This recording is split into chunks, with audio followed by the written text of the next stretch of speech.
aussi, toutes choses sont possibles. Quand je lève les mains. Gloire à Dieu, Seigneur. Toutes choses sont possibles. Toutes choses sont possibles. Une seule chose, quand je lève les mains, Seigneur. Quand je lève les mains, Seigneur. Alors combien, les frères, c'est combien? C'est vrai, Seigneur. Soyez-nous à Chelles, peut-être pas ici, mais à Chelles, c'est difficile de lever les mains. C'est difficile d'élever la voix, Seigneur. Et on le sait, Seigneur, que c'est la clé. La clé de tout, Seigneur. La clé, Seigneur, quand je lève les mains. Le cantique nous dit, mes fardeaux tombent. Quand je lève les mains, Seigneur, mes soucis tombent, Seigneur. Quand je lève les mains, Seigneur, je ressens cette onction. Vous n'avez pas besoin de l'onction de Dieu, de l'onction du ciel. On n'a pas besoin d'élever nos bras au ciel, Seigneur, et de mettre la timidité de côté, Seigneur, et réclamer le feu, Seigneur. Réclamer le feu du ciel, Seigneur. Seigneur, on a besoin d'être fort en lui, Seigneur. C'est une réunion de prière, j'ai voulu que Noé se lave, que Ladan se lave, que David se lave. On veut le Seigneur. On veut le Seigneur. Laissez-moi mettre dans le foulard, c'est une réunion de prière. On va le louer. On est là pour l'adorer. On est là pour glorifier notre Dieu. Alors on l'aime. Amen, Seigneur. Merci pour ta grâce. Merci pour le privilège d'être dans ta maison dans cette soirée. Merci pour le privilège de rentrer dans ta présence. Merci Seigneur Jésus d'avoir dérangé ton ciel de gloire. Parce que nous savons, Seigneur Jésus, que tu es présent parmi nous. Seigneur, nous voulons que tu prennes en main ce combat. Nous voulons, Seigneur Jésus, nous voulons être guidés par toi. C'est vrai, Seigneur, il y a tant besoin d'un gloire à ton nom. Gloire à ton Seigneur. On a tant de problèmes autour de nous, Seigneur. On a besoin de ton aide. On a besoin de toi. On a besoin de te chercher, Seigneur Jésus. On a besoin, Seigneur. Gloire à Dieu, Seigneur. Descends sur moi. Mike, tu crèves, tu pries, Seigneur. Sois loué, Seigneur. Que l'Église le chante, notre désir, Seigneur. Descends sur moi, Esprit de Dieu. Descends sur moi, Esprit de Dieu, notre Fils d'homme. J'ai besoin de toi. On réclame sa gloire. On réclame son amour.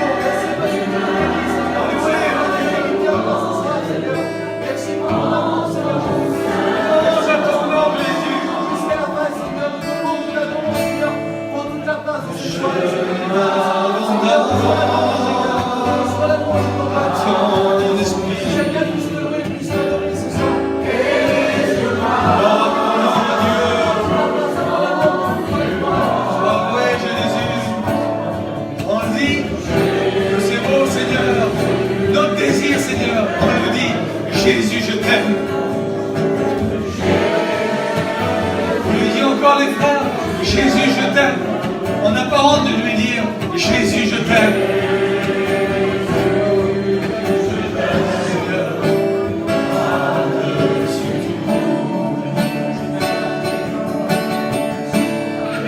Je t'invite à entrer.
Les disciples étaient dans la barque avec Jésus.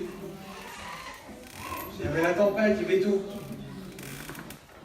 Peu importe le souci, peu importe le problème, même qu'ils avaient du mal à avancer, Seigneur, il y avait une seule chose à faire. de s'approcher de lui. Ce qu'ils ont fait, ils ont essayé par leur propre force. Non, c'est ça, hein. On avait parlé, dit. Ils sont approchés de lui. Et ils l'ont simplement réveillé. Frères, on a besoin de le réveiller. On a besoin de réveiller Jésus dans nos vies. On a besoin de voir le miracle dans nos vies. Pour voir le miracle, il faut le réveiller là. Pour le réveiller, mais il faut s'approcher de lui. Il faut qu'on lui parle. Et on est là pour lui parler. On est là pour l'adorer. Amen. On va écouter, j'avoue que le papouas David, qui vient nous dire un petit mot. Amen. Amen. Témoignage, mes amis, il y a très très longtemps que j'appartiens à Dieu. J'ai appartenu à Dieu par un fils qui était malade, qui avait une grave maladie, et puis qui est inespéré. Et puis là, il y avait un serviteur qui est venu nous trouver, qui nous a dit, mais c'est rien, il dit, avec le Seigneur, tu peux tout. Et là, mon fils, il est là, à ce moment-là. Et puis depuis là, ça fait 1952 que je connais le Seigneur. Il m'a béni, j'ai eu des souffrances, toutes sortes de choses. Mais le Seigneur est grand. Et les amis, je vous invite à tous, là, tous être là, de quoi en sa promesse. Prenez Dieu pour votre maître. C'est tout ce que je vous demande, mes frères et sœurs. Amen. 52 qui connaissent le Seigneur. Quelle grâce. Amen. Frère, est-ce que je vous donne un dernier cantique? Je viens devant mon Dieu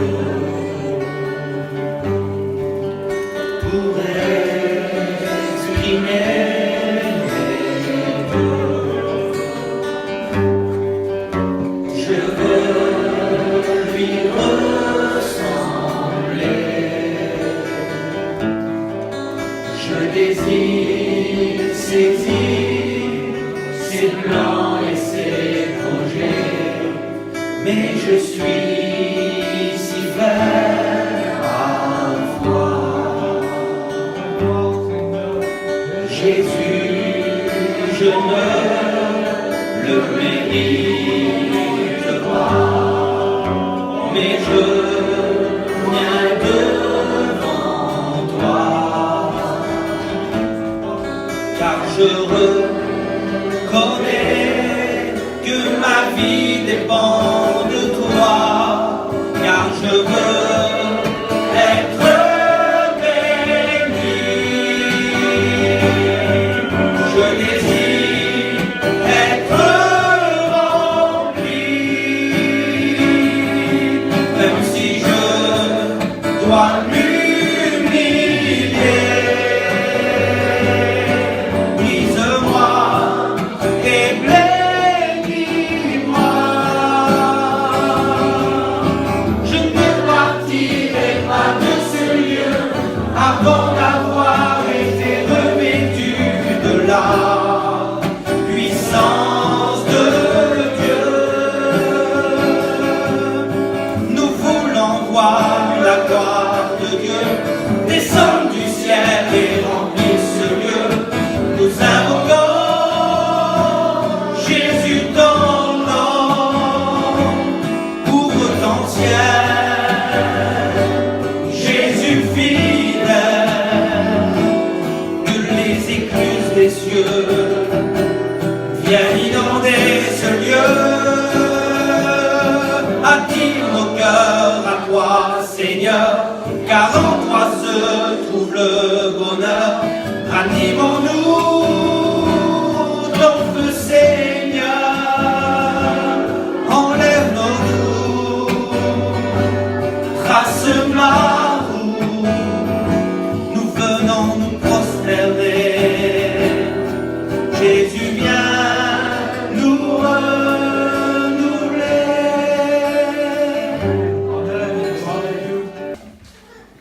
Attire mon cœur, Seigneur, vers toi.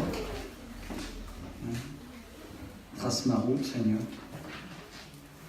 On a besoin de se le rappeler, mais notre route a été tracée il y a 2000 ans à la croix du Calvaire. C'est la Bible qui déclare sur lui, il est le promis. C'est le premier de la résurrection. Et la Bible dit qu'il nous a inauguré une route nouvelle. Afin que là où il est passé, que la chair ce qui n'était pas possible à l'homme. Parce que c'est la Bible qui le déclare, la chair et le sang n'héritent pas. Donc ce n'était pas possible, il n'y avait pas de possibilité pour l'homme d'atteindre le ciel. Pas de possibilité. Mais parce que lui, il est venu dans un corps d'homme. Installer une chair d'homme, vous allez comprendre. Et il nous a inauguré une route afin que notre espérance n'est pas ici-bas sur cette terre, mais qu'elle est près de lui. Amen. C'est la Bible qui le déclare. Il est le promis de la résurrection. C'est-à-dire que c'est le premier. Et c'est une résurrection. Je ne fais pas beaucoup d'hébreu, vous comprenez bien, je suis ce que je suis, j'ai du mal à parler français. Mais je sais une chose, c'est qu'en hébreu, elle s'appelle Anastasia. C'est une résurrection pour ne plus jamais mourir. C'est-à-dire que la résurrection du Christ, c'est une résurrection pour ne plus jamais mourir. Amen. Mon espérance à moi, c'est de vivre éternellement avec Dieu pour toute l'éternité. Amen. Pour toute l'éternité. Alors on est là, on se dit Seigneur, on vit dans des moments difficiles, on est dans un monde difficile, je vous l'accorde, j'en fais partie. Je ne suis pas sur une autre planète, je vis sur la Terre, avec beaucoup de défauts, avec beaucoup de problèmes, avec beaucoup de difficultés, avec beaucoup de soucis, peut-être plus différents des uns et des autres, mais on a tous nos petits lots de misère, on a tous nos petits lots de soucis, ça résonne plein. Mais on est là, et puis je me dis, j'écoutais peut-être qu'il disait ça, alors Jésus dans la barque, c'est quelque chose d'important, il est en train de dormir, c'est facile à le dire. Puis est-ce qu'on s'approche de lui, puis il semblerait que quand on s'approche, ça suffit. Il semblerait qu'on s'approche de lui, réveille-toi Seigneur, et le Seigneur se réveille, et puis ça y est tout. Puis il y a des personnes qui sont là, et excusez-moi, je ne veux pas être maladroit dans mes mots, mais il y a des personnes qui sont là, ils ont jeûné, ils ont persévéré, ils ont fait, ils ont essayé, ils l'ont réveillé plus d'une fois, et puis leur difficulté est toujours là. C'est toujours difficile, parce que vous comprenez, on vit dans une chose difficile, on vit dans un monde difficile. Aujourd'hui, si je vous parle de la pêche miraculeuse, c'est quand même extraordinaire. Alors vous comprenez qu'on a écouté nos prédicateurs de notre mission, prêcher ça, exceptionnel. Jette ton filet du côté droit, il y a une certaine manière. Pourquoi ? Parce qu'un pêcheur ne jette pas le filet du côté gauche. Parce que ça va pas, ça marche pas, si vous voulez. On est obligé du côté droit, c'est d'une façon de faire, et puis c'est beau. Puis l'autre vont dire, ben, dans la première pêche miraculeuse, comme ils prennent plein de poissons, là, ils vont faire signe aux autres copains qui sont là, et puis la bénédiction se partage. Je me suis dit, Seigneur, comme ça, c'est tout simple. Je me suis dit, Seigneur, c'est quand même important de réaliser ça, la pêche miraculeuse, c'est quand même important. Savoir que dans les moments où il n'y a pas de possibilité, les choses impossibles deviennent possibles avec Dieu. Vous allez comprendre pourquoi je vous dis ça. Le plus beau des miracles, vous comprenez bien que, merci Seigneur pour l'évangile de Luc 5, pour la pêche miraculeuse, merci Seigneur. Et je me suis dit, Seigneur, c'est logique pour un lac qu'il y ait des poissons. C'est logique, si vous voulez, quelque part, malgré que Dieu le dit, et puis vous comprenez bien que dans la logique, si vous voulez, du monde, il y a la logique de Dieu, elle existe, et puis Dieu va dire un mot, il va dire jette tes filets, il va dire Seigneur, j'ai pêché toute la nuit. Toute la nuit, je n'ai pas pris un seul poisson. Je l'ai déjà fait, si vous voulez. C'est ça un peu le message, la conversation de Pierre à ce moment-là avec Jésus. Fais-le, bien sûr, oui, mais Seigneur, sur ta parole, je le fais. C'est-à-dire qu'en réalité, que si devant nous, il y a des choses à faire, s'il y a des guérisons devant nous, s'il y a des solutions à nos problèmes, c'est-à-dire que s'il y a des bénédictions pour nos foyers ou nos vies à chacun, c'est sur sa parole. C'est sur rien d'autre. C'est-à-dire qu'une bénédiction ne s'acquiert pas par une gentillesse, ne s'acquiert pas par des sacrifices, ne s'acquiert pas parce qu'on est plus gentil ou parce qu'on prie plus que les autres. La prière, ça nous a été rappelé mercredi dernier, la prière est importante. Mais une bénédiction s'obtient que par la parole de Dieu. C'est quand Dieu dit quelque chose, ça s'accomplit. Le plus grand des miracles, c'est ce qui se passe après la pêche miraculeuse. Ça veut dire que quand Jésus va être sur le bord de la plage, là, et puis qu'il va enseigner la foule, et puis que les gens n'ont plus rien à avoir à manger, mais ils sont sur la mer à ce moment-là. Ils ne sont pas dans une barque avec un filet, avec des outils, avec des ustensiles pour pêcher. Ils sont sur une terre avec plus rien. Dans les mains, ils ont que ça. On n'a que ça. On a 5 pains et 2 poissons, on n'a rien. On n'a pas grand-chose, on n'a que ça. Ici, tu as dit que tu faisais le miracle. C'est sur ta parole à toi. C'est sur ton message, et moi j'y ai cru. C'est sur son message, et moi j'y ai cru. Et sur le message de Jésus, alors ça devient possible. Et Jésus ne va pas renvoyer ce petit garçon qui est là. Le petit garçon entre parenthèses, vous comprenez une seconde, c'est certainement le neveu, c'est certainement le petit de l'apôtre Pierre. Il a vu la pêche miraculeuse, il a pris 5 pains par son père, il va voir son oncle, il va rentrer. Bien sûr, il arrive par son oncle, mais j'ai ça, moi. C'est logique, si vous voulez. Sa mère lui a demandé d'apporter des nouvelles. Vous comprenez bien ? Il y a des choses qui sont logiques dans l'évangile, il y a des choses logiques. Dieu. Des fois, c'est facile pour certains de venir à la réunion. Pour d'autres, c'est plus difficile. Mais j'ai ça dans les mains. Je suis à la réunion avec mes défauts, avec mes imperfections. Mais j'ai vu le miracle. Et sur le miracle, ils ont dit que c'était sur sa parole. Et sur sa parole, c'est le plus beau des miracles. Amen. Et rendez-vous compte, ce qui est le plus beau après, c'est ce que Jésus va faire. C'est le miracle sur la terre. Amen. Aujourd'hui, le plus beau des miracles. Merci Seigneur, Dieu délivre. Dieu m'a délivré à moi. Dieu m'a délivré un jour de ma misère.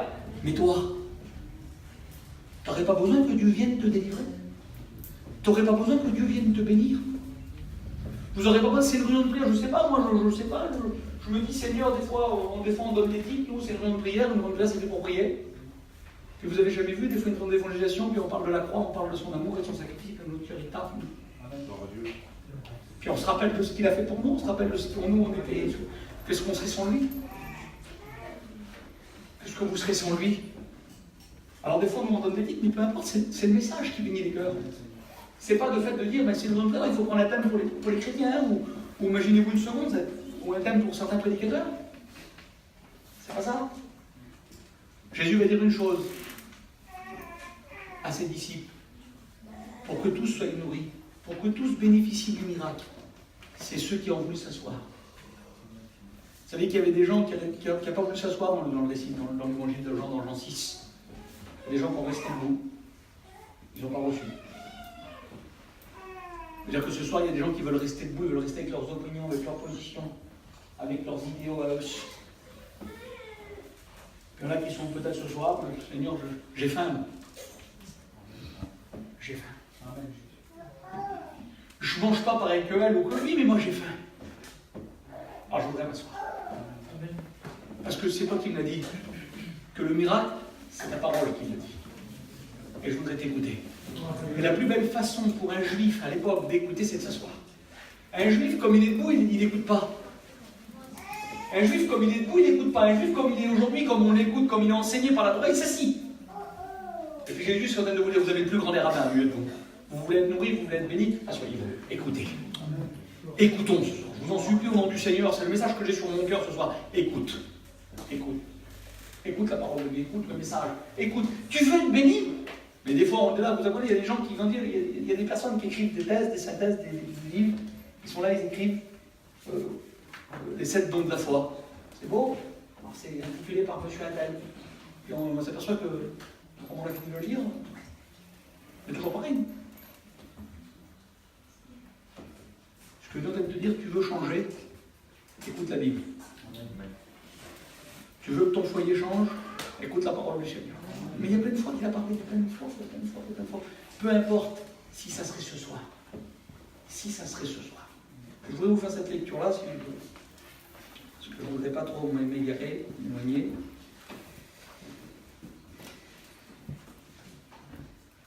Si je retrouve l'histoire.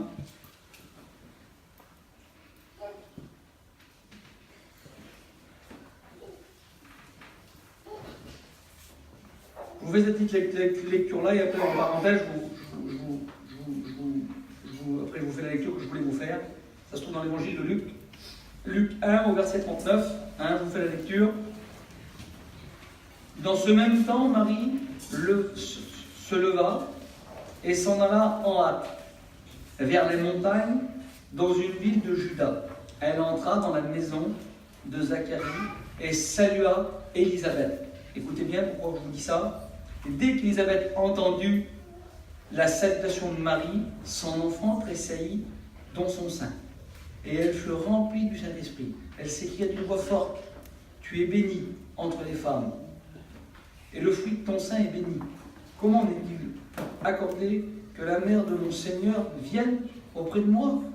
Car voici aussitôt que la voix de salutation a frappé à mon oreille, l'enfant a tressailli d'allégresse dans mon sein. Heureuse. Qui a cru?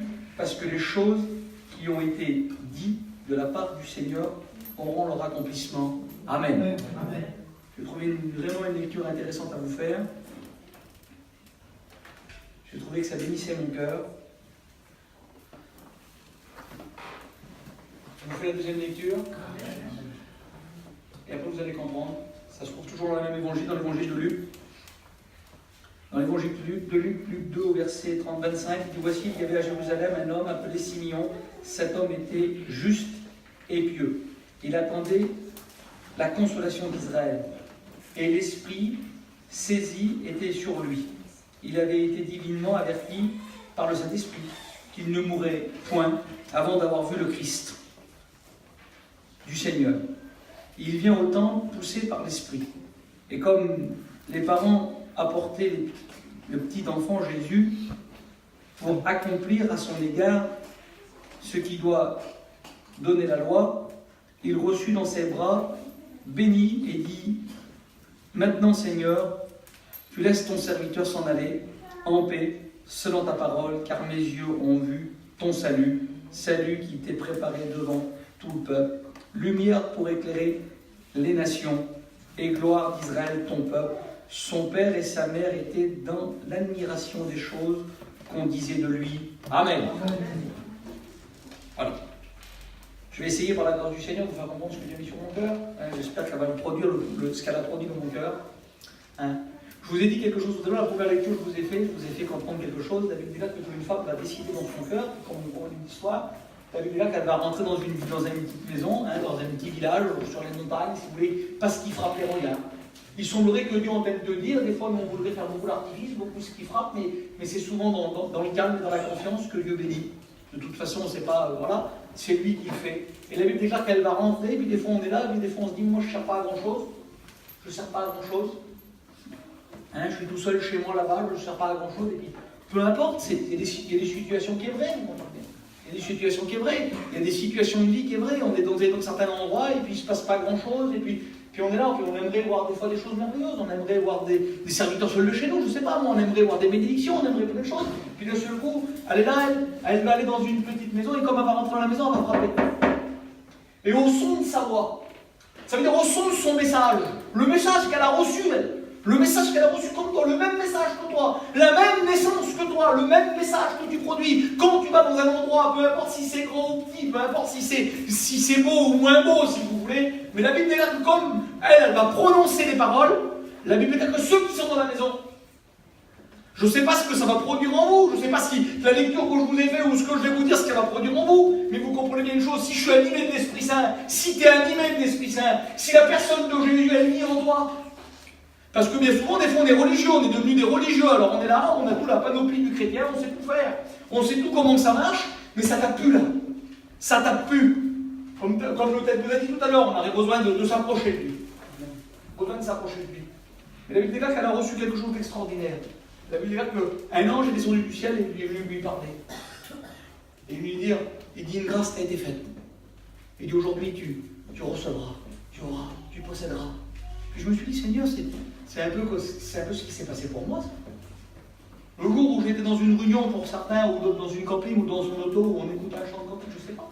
Il y avait déjà que le Saint-Esprit est posé sur moi. Et puis, ce qui s'est appelé dans mon cœur la nouvelle naissance. Il y a quelque chose qui s'est produit, qui s'est créé en moi, je ne peux pas expliquer avec des mots. Ça ne s'explique pas avec des mots, ça se vit. Quelque chose qui s'est créé en moi, qui s'est produit en moi. Et puis ça a fait de moi que j'ai su, à ce moment-là, personne ne l'est. On n'est pas venu m'expliquer, on va dire toute ta doctrine, c'est ça, t'es un chrétien maintenant. Il faut que tu te baptises, t'es un chrétien. T'es un chrétien. C'est la nouvelle naissance qui l'a proclamé en moi. J'ai su, par le moyen de la révélation du Saint-Esprit dans mon cœur, vous comprenez que la Bible déclare que l'amour du Père, l'amour de Dieu, vous comprenez bien. Parce que le Père c'est Dieu, l'amour du Père a été déversé dans mon cœur le jour où j'ai accepté son Fils. Elle a été déversée dans mon cœur par le moyen du Saint-Esprit. C'est-à-dire que l'amour du Père, qui semblerait intouchable aux yeux de certains, elle a été déversée dans mon cœur par le moyen du Saint-Esprit. C'est l'amour d'un Dieu si grand. Le jour où je l'ai accepté, où j'ai dit Seigneur, pour être ton enfant, je veux te suivre, Seigneur.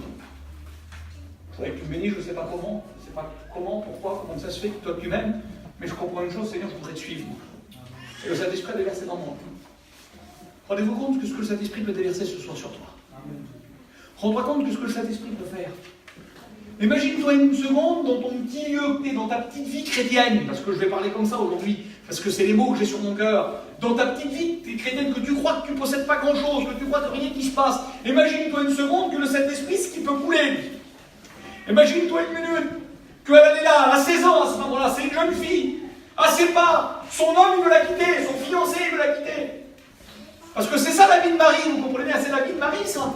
C'est une jeune fille, elle est là, puis d'un seul coup, un ange vient lui parler le surnaturel de Dieu, elle rencontre le surnaturel de Dieu, elle rencontre le miracle, elle rencontre la nouvelle vie, elle rencontre la nouvelle naissance, elle rencontre Jésus. Parce que c'est la plus belle des choses quand on rencontre Jésus. On décide de changer quand on rencontre Jésus. On décide de ne plus parler pareil, de ne plus s'habiller pareil. On l'a rencontré. Peu importe ce que les autres vont dire, peu importe si on va être répudié. C'est ce qui va se passer pour elle. Peu importe si son mari va la répudier. Peu importe si elle va être jetée dehors par son mari. Elle l'a rencontré. Il y a certaines personnes, parce que dans certaines situations de vie, ils ne veulent même pas dire que c'est des chrétiens. Dans certains endroits où ils tapent parce qu'il faut rendre grâce, on n'ose pas le dire parce qu'elle n'aime pas. Ou parce que madame Intel, elle n'aime pas, ou parce que le beau-père n'aime pas. Alors on met sa tête, on dit Seigneur, tu connais toutes choses. Mais elle, à ce moment-là, ne peut pas refuser. Et puis c'est le ciel qui est bien sur elle. Je voudrais dire que la Bible déclare que si tu as honte de moi, il dit devant les hommes, alors moi, il dit j'aurais honte de toi devant mon père. Mais si tu n'as pas honte, il n'a pas honte. Il n'a pas honte, lui, d'être appelé ton frère. Auprès de son père, il n'a pas honte. Moi, avec mes misères, avec mes problèmes, avec mes difficultés. Et puis quand je passe, que je dis aux autres, mon cher chrétien, Jésus est en train de dire à son père, mon père, c'est mon frère. Je n'ai pas honte parce que lui n'a pas honte. Il n'est pas dit que je mérite. Il n'est pas dit que je suis le meilleur des chrétiens. Il n'est pas dit que je suis l'homme le plus droit et le plus juste. Vous verrez rien de droit et de juste en moi. La seule personne qui est juste et droit en moi, c'est lui. Mais quand moi je le dis devant quelqu'un, même que je n'ai pas des grands mots, même que ce n'est pas un grand témoignage, même que j'ai mis des genoux à terre, même que je l'ai sali, même que j'ai sali mon vêtement, l'humilier à son père. Mon père, lui, c'est mon frère. C'est mon frère. J'ai prié pour lui. Je l'ai couvert un jour, le Saint-Esprit est venu, il a déversé en lui des choses qu'on ne peut pas s'imaginer, des choses que la chair ne peut pas comprendre, on ne peut pas la supporter. Mais c'est le Saint-Esprit qui l'a découlé. Ça ne vient pas de nous, vous comprenez bien. Aujourd'hui, si tu es un chrétien, si tu es une chrétienne fidèle, ça ne vient pas de toi. Si ton message à toi produit aux autres à côté de toi, imaginez-toi une seconde, quand Marie va rentrer dans la maison, son message à elle, la vie qu'elle a en elle, ce qu'elle possède en elle, ça va bénir les autres. C'est pas parce que tu es une meilleure chrétienne que tu bénis les autres. C'est pas parce que tu pries là. C'est pas parce que tu jeûnes. C'est pas parce que tu vas à l'église et que tu es fidèle. C'est pas ça. C'est la vie que le Saint-Esprit a déversée en toi qui bénit les autres. C'est la nouvelle vie qui va bénir les autres. Le message qui va tressaillir l'enfant d'allégresse dans le sein de l'autre femme en face. C'est le message de Marie. Simplement, elle va frapper à la porte. Il va prendre son premier rôle, son premier message à Jésus, c'est celui-ci. C'est frappé. Un peu comme dans l'Apocalypse 3. Je me tiens à la porte et je frappe. Je n'ai pas changé, si vous voulez. Je ne change pas. Mon message, c'est de frapper. Et quand les gens écoutent ça, alors ça bouge.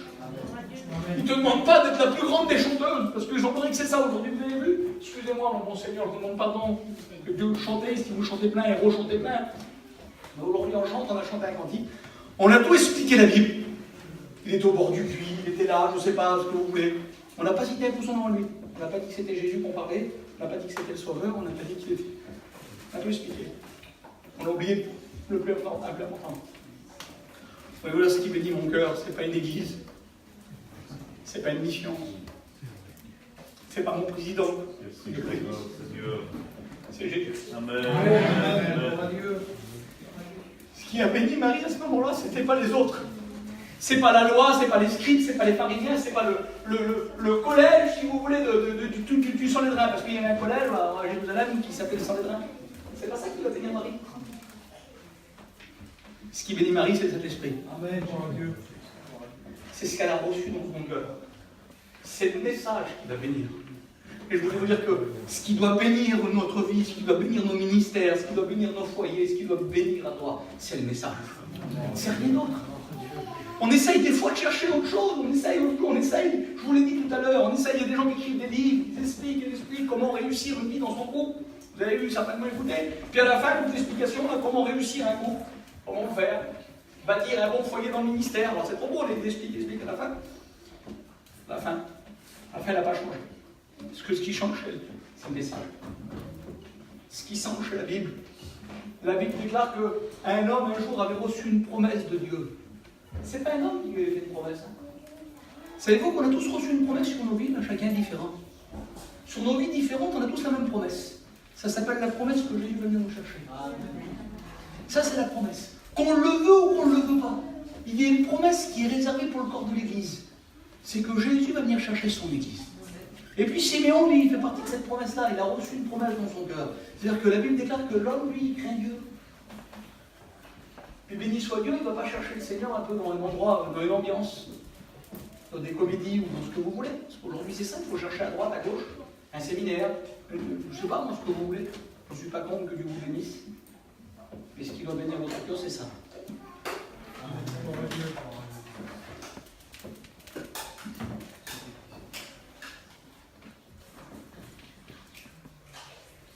Quand ça, c'est réel là, pas que c'est fait pour le faire, parce que vous pourrez lire ça comme un bouquin pendant des mois et des mois, vous ne comprendrez pas grand-chose.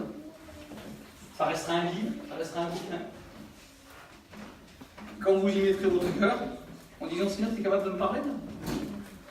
Est-ce que je suis capable de t'écouter me parler? Est-ce que je suis capable de te comprendre? Parce que la Bible sert à ça, le comprendre à lui. La Bible sert tout simplement à ça, le comprendre à lui. Le connaître à lui, pas connaître les hommes, on se connaît, vous comprenez bien, monsieur. Et lui, il nous connaît. Mais lui nous a laissé des écrits pour que l'on le connaisse. Rien d'autre. Des fois, on voudra ajouter, on voudrait essayer de comprendre, j'ai dit ça ne sert à rien. C'est ce que j'ai voulu te laisser comme écrit, c'est pour que tu me connaisses. La Bible sert à le connaître. Tu veux bien le connaître, lis la Bible. Lis la Bible. Et la Bible déclare que là, il y avait ce Siméon là.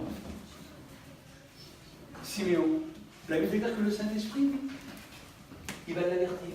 Seigneur, que c'est bon d'être averti par l'Esprit Saint. Amen. Ça vous a jamais arrivé, vous, d'être averti par l'Esprit Saint? Ou alors, des fois, on n'est plus averti. Imaginez-vous de peut-être dans le départ de votre conversion, je ne sais pas. On était dans un certain endroit, puis dans un endroit qu'on était, puis on le savait, nous.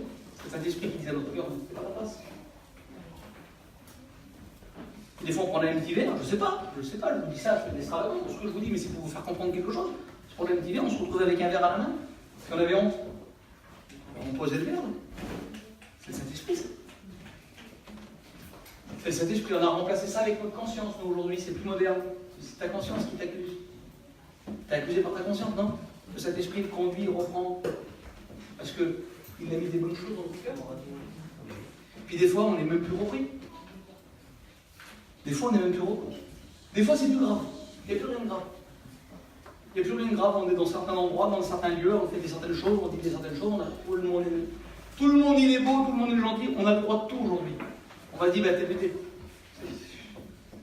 Comme si qu'à la limite, excusez-moi du mot, mais je n'ai pas d'autre mot, comme si que ceux qui ne font pas des soirées. Lui, le Saint-Esprit avait parlé à son cœur et lui avait dit ce message-là. Tu ne mouriras pas. Pas avant d'avoir vu. Et il y a des promesses qui sont sur nous, mes frères et sœurs. Il y a certaines promesses sur certaines personnes qui sont là et qui disent avant de partir, tu verras. Avant, tu verras. C'est sûr que tu vas partir, c'est sûr que tu vas t'en aller, c'est sûr qu'on va partir, c'est sûr, mais avant tu verras. Mais Seigneur, tout est négatif, il n'y a rien qui se passe, il n'y a rien. Mais tu verras le miracle de Dieu, tu vas le voir. Tu vas voir le miracle de Dieu, parce que le plus beau, c'est de voir lui, vous comprenez? Le plus beau des miracles dans une vie, c'est de le voir lui. Vous comprenez bien une seconde, le jour où je l'ai vu, le jour où j'ai vu ma vie, le vieux frère qui a rendu témoignage tout à l'heure, vous comprenez? C'est pas, excusez-moi du mot, je te demande pardon mon oncle, c'est pas ses 96 ans qui fait de lui, vous comprenez? Mais le plus beau, c'est comme il l'a rencontré. Comme il l'a rencontré, qu'il l'a vu à lui. Alors il donne un conseil, je vous en supplie. Je vous en supplie, écoutez Dieu, croyez Dieu. C'est le message qui en sort de son cœur. Parce que vous comprenez, après toutes ces années, après toute cette vie avec lui, le message qui en sort, c'est je t'en supplie, reste avec lui. Ne te détourne ni à droite ni à gauche, reste avec lui. On vous en supplie. Nous vous en supplions, comme Paul va dire, nous vous en supplions. C'est trop important. C'est trop important. La Bible dit que le Saint-Esprit, lui, il va le conduire dans le temple. Le Saint-Esprit ne va pas le conduire à droite ou à gauche, ne va pas le conduire à Disneyland, je ne sais pas, moi, mais tout ce que vous voulez, ou dans certaines comédies musicales, ou à droite, à gauche, je ne sais pas. Le Saint-Esprit va le conduire dans le temple. Le Saint-Esprit va te conduire avec tes frères. Le Saint-Esprit va te conduire avec l'Église. Parce qu'il y a des gens aujourd'hui qui disent, mais tu comprends, moi je connais Dieu, ça fait des années, alors j'ai plus besoin. Ben, si tu as besoin de tes frères, tu as besoin de tes sœurs, et tu veux voir Jésus, ben, c'est dans le temple. C'est dans sa maison. C'est près de lui. Les promesses sont dans l'Église. Sont pour l'Église. Il y a certaines gens aujourd'hui qui s'attendent aux promesses, la Bible déclare que celui qui se tient à l'écart cherche son propre intérêt. quand même important. Celui qui se tient à l'écart. Ah, des fois, tu te dis, oh, moi, Seigneur, je ne suis pas à l'écart, je suis là, je suis fidèle. Oui, peut-être dans ton cœur aussi. L'écart, c'est peut-être dans ton cœur. C'est peut-être dans ton cœur. C'est pour ça que Paul va dire, c'est à ceux qui diront, Seigneur, Seigneur, il est parlé de sauver, hein. Mais il dit, c'est ceux qui feront la volonté. Amen. Puis il semblerait que, comme si, que pour nous montrer réellement, il dit la volonté, c'est qu'ils te connaissent toi le seul vrai Dieu. On va dire, ça ne sert à rien de chercher ailleurs. Ça ne sert à rien d'être ailleurs, d'essayer de trouver, de penser ailleurs. La seule vraie vérité, c'est Dieu. Oui. Le seul moyen pour ta vie, c'est Dieu. La seule façon d'être béni, c'est lui. Alors on essaie trop de se penser par d'autres choses, je ne sais pas moi. Et lui, dans son cœur, il est là. Et d'un seul coup, comme il va arriver là, c'est le Saint-Esprit qui le conduit là. Imaginez-vous une seconde. Vous avez essayé de vous imaginer un coup cette histoire. Certainement que ce n'est pas la première fois que vous l'écoutez.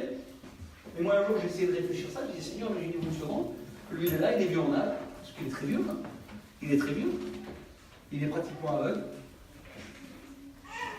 Il y a une vieille prophétesse encore à l'époque qui fut rare. Hein. Elle s'appelle Anne. Elle est dans le temple avec lui. Et puis il est là, d'un seul coup il se promène dans le temple. Imaginez-vous une seconde, imaginez-vous le paquet d'enfants qui est arrivé. Jésus avec 8 jours. À 8 jours, tous les petits se ressemblent.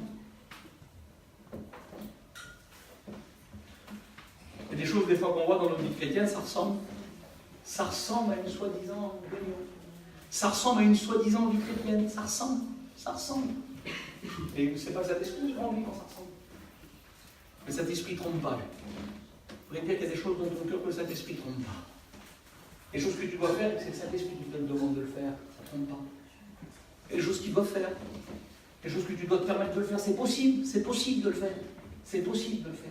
C'était possible, vous comprenez une seconde, c'est possible pour nous, c'est possible pour vous. C'est possible de dire à quelqu'un que Jésus l'aime. Même que tu crois que ce n'est pas possible, c'est possible. C'est possible de dire non. Dans certaines situations de foyer, excuse-moi ma bonne soeur. Des fois ton mari m'amène le matin et des fois des choses qui n'étaient pas l'accord de Dieu, puis toi ça t'arrange quelque part. Mais c'est possible que tu lui dis non. Parce que c'est le Saint-Esprit qui avertit, qui conduit. Il avait été divinement averti et conduit ici par le Saint-Esprit. Il avait dit là que comme il va voir l'enfant Jésus. Imaginez-vous une seconde, comme il va voir l'enfant Jésus, les parents ne savent pas ce qui va se passer. Ce qui est beau à ce moment-là, c'est que les parents, ceux qui possèdent Jésus, ils ne savent même pas ce qui va se passer. Peut-être que Jésus a un plan pour toi et puis il ne sait même pas ce qui va se passer. Il y a des choses qu'ils ont un plan pour toi, il y a un plan pour ta vie, il y a un plan pour ton foyer, il y a un plan pour ton ministère, je ne sais pas. Il y a un plan pour toi et tu ne sais même pas ce qui va se passer. Mais tu es là, tu es dans le temps. Et c'est le Saint-Esprit qui avertit un homme, puis il envoie un homme, il envoie quelqu'un chez toi, il envoie quelqu'un à la réunion, il envoie quelqu'un un message, quelqu'un qui vient de parler, et celui va le prendre dans les bras. Puis c'est pas exceptionnel ce qu'il fait. Parce que sur le bureau aujourd'hui, il faut trouver des choses exceptionnelles, il faut trouver des points exceptionnels, il faut trouver des messages exceptionnels. Mais c'est pas exceptionnel ce qu'il fait. Il fait ce que Dieu lui a demandé de faire.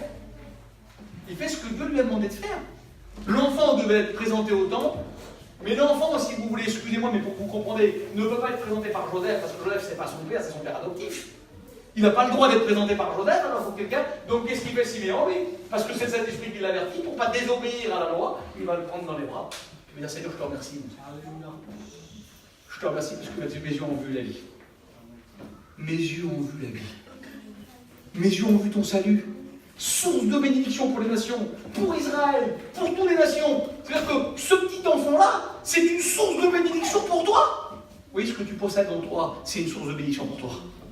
Pour ta vie à toi, pour ton foyer à toi, pour tes parents, pour ta famille, pour tes amis. C'est une source de bénédiction. C'est important. Regardez ça. Et la Bible est là qu'à ce moment-là. Tu vas le prendre. Et la Bible est là que les parents vont être étonnés de ce que Simeon va faire. Et Simeon va dire ces mots-là. Il va dire maintenant, Seigneur. Maintenant. Et quelques temps en arrière, il y a quelques secondes avant la réunion, je ne pouvais pas le dire, ça. Il y a des chrétiens comme ça.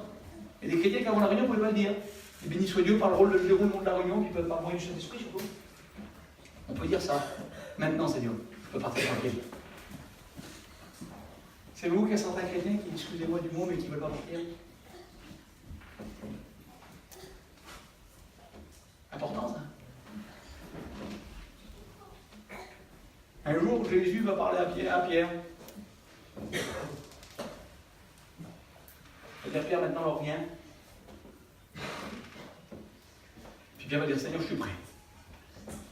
C'est le mot de Pierre. Hein. Dans l'évangile de Jean, dans Jean 13, vous pourrez le dire, maintenant Seigneur, je suis prêt. Je suis prêt maintenant.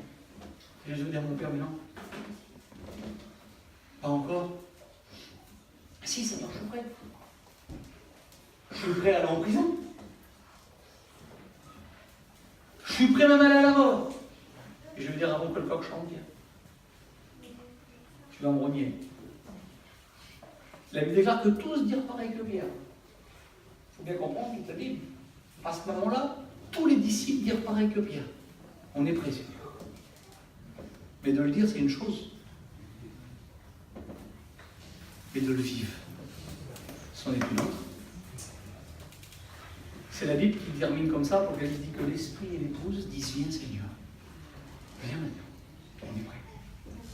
Simeon, à ce moment-là, quand c'est le Saint-Esprit, comme il a vu la gloire de Dieu, parce qu'en réalité, ce qui nous fait préparer, c'est de le voir à lui. Tant qu'on ne l'a pas vu, on n'est pas prêt. Une silhouette de loin, peut-être, oui, c'est peut-être lui, un peu dans Jean 21, d'ici de loin, c'est Jésus, c'est pas Jésus, je ne sais pas.